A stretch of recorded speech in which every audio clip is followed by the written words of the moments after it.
বন্ধুগণ, আপনারা কষ্ট করে এসেছেন, ধন্যবাদ আপনাদের।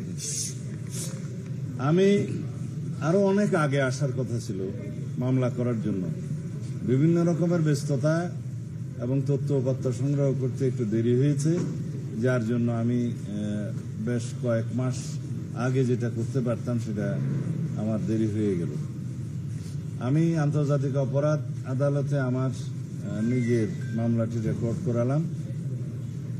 আমার এখানে প্রাথমিকভাবে 7 জনকে আসামি করেছি। শেখ হাসিনা সহ স্বরাষ্ট্রমন্ত্রী তৎকালীন সহ আরও যারা র্যাবের এবং পুলিশের যারা জড়িত ছিল তাদের সবাইকে এখানে আসামি করা হয়েছে। তবে আরও অন্য অনেক আসামি ইনভেস্টিগেশন পর্যায়ে বেরোবে, যেগুলো আমার পক্ষে এখনো আইডেন্টিফাই করা সম্ভব হয়নি।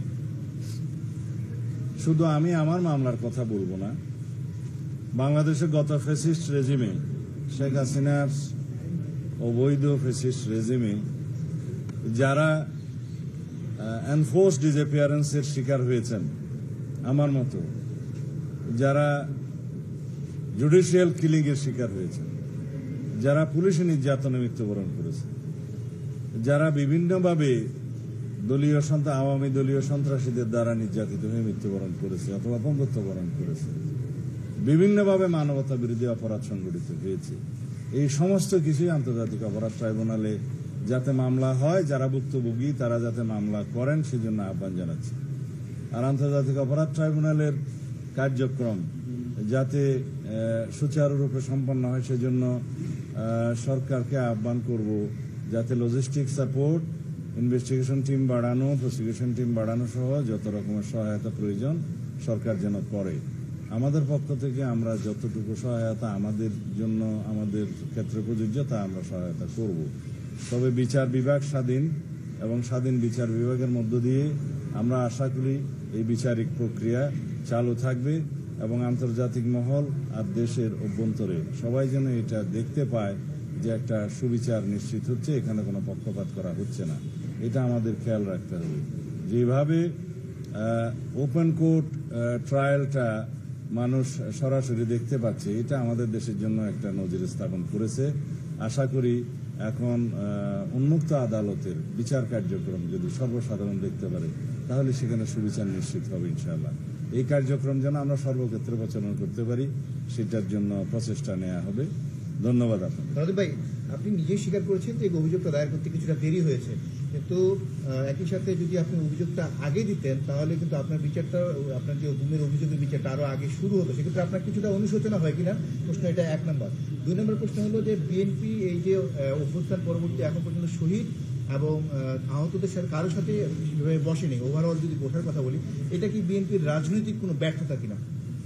আপনার শেষের দিকের তথ্যটা আগে বলি, এটা সঠিক নয়। আমাদের আলাদা আলাদা সেল আছে, শহীদ পরিবারদের সাথে সাক্ষাৎ করা, তাদেরকে সহযোগিতা করা, তাদের পরিবারকে সহযোগিতা করা, সে সন্তানদের জন্য আমরা ভবিষ্যতে তাদের শিক্ষা ব্যবস্থা, শিক্ষা সহ সমস্ত চিকিৎসা সবকিছুর আমরা নিয়েছি দায়িত্ব। এরকম অনেকগুলো আপনারা দেখবেন কার্যক্রম, বিশেষ করে মাননীয় আমাদের ভারপ্রাপ্ত চেয়ারম্যান জনাব তারেক রহমানের নেতৃত্বে তিনি সরাসরিও ভিকটিম পরিবারের সাথে কথা বলেন, ভিডিওতে আপনারা দেখবেন। সুতরাং আপনার শেষের তথ্যটা আমি একটু ভিন্নমত পোষণ করি। আর আমার কেন মামলা করতে দেরি হলো, আপনারা যদি প্রত্যেকদিন আমার কার্যক্রমগুলো দেখেন, রাজনৈতিক বিভিন্ন কার্যক্রম, সংস্কার কার্যক্রম, এগুলো নিয়ে এত ব্যস্ত সময় আমার কাটাতে হয়েছে যে আমি আসলে নিজের জন্য আলাদাভাবে কোনো সময় বের করতে পারিনি এতদিন। আর তথ্য উপাত্ত সংগ্রহ করা এবং আইনজীবীদের সাথে আলাপ করে একটা খুব ভালো মতো ড্রাফট রেডি করে জমা দেয়া, যাতে করে এই মামলাটা আমরা প্রমাণ করতে পারি, সেটার জন্য একটু সময় লাগে। তারপরেও আমি কিছুদিন বিলম্ব হয়েছে, সেজন্য এটার জন্য দুঃখ প্রকাশ করছি। আমি জানি যে এই বিলম্বের জন্য আপনাকে জিজ্ঞেস করা হবে।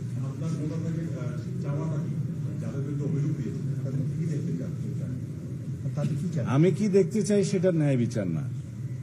আইন যেভাবে মনে করবে, বিচারে যেভাবে সাব্যস্ত হবে সেটাই আমরা মেনে নেব।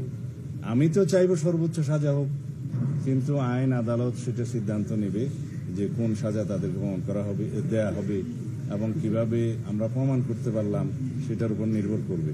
সুতরাং বিচারের বিষয়ে কিন্তু স্পেসিফিক এভাবে বলা যায় না যে আমি অমুকের ফাঁসি চাই, অমুকের এই চাই। আমাকে প্রমাণ করার দায়িত্ব আমার, এবং কোর্ট বুঝবে, আদালত সিদ্ধান্ত নেবে কোন সাজা দিবে। আমার প্ল্যান্টের মধ্যে যতটুকু আছে যে শেখ হাসিনা এবং তৎকালীন স্বরাষ্ট্রমন্ত্রী আসাদুজ্জামান কামাল, বেনজির আহমেদ, এ.কে. এম শহীদুল হক, মেজর জেনারেল জিয়াউল হাসান, আসাদুজ্জামান মিয়া, মনিরুল ইসলাম, এই পর্যন্ত আমরা নাম মেনশন করেছি, এবং আননোন অনেক কথা।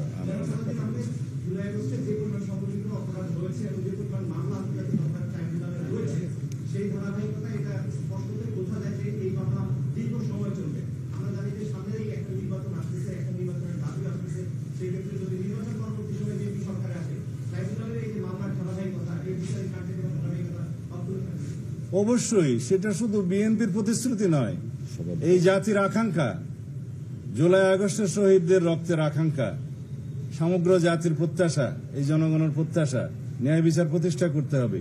শুধুমাত্র জুলাই আগস্টে জাতিসংঘের রিপোর্ট অনুসারে 1400 শহীদ হয়েছে, 2000-এর বেশি আহত হয়েছে, পঙ্গু হয়েছে, অন্ধত্ব বরণ করেছে। বিগত 15-16 বছরে 7188 জন আমার হাতে তালিকা আছে যারা বিভিন্ন রকমের পারসিকিউশনের মাধ্যমে হয় মৃত্যুবরণ করেছে, হত্যা করা হয়েছে। এনফোর্স ডিসঅ্যাপিয়ারেন্সের কথা তো বললাম, 709 জুডিশিয়াল, এক্সট্রা জুডিশিয়াল কিলিং হয়েছে প্রায় 2700-র মতো, পুলিশ কাস্টডিতে মারা গেছে অসংখ্য।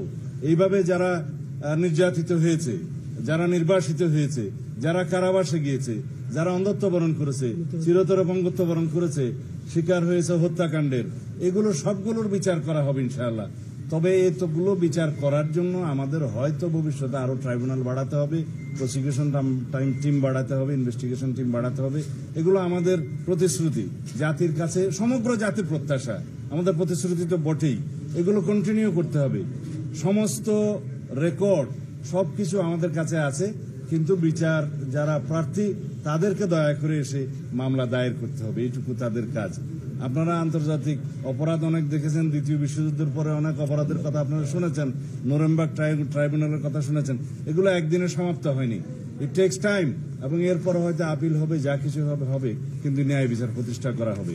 বাংলাদেশে যাতে ভবিষ্যতে এরকমের কোনো আর কেউ কোনো ফেসিস্টের কোনো জন্ম না হয়, কোনো ফেসিবাদের জন্ম না হয়, সেই ধরনের রাষ্ট্র ব্যবস্থা যেমন আমরা কায়েম করতে চাই, এই বিচারও সুবিচার নিশ্চিত করেও আমাদেরকে সেটা দৃষ্টান্ত স্থাপন করতে হবে যে বাংলাদেশের ভবিষ্যৎ আমরা কিরকম চাই। Thank you.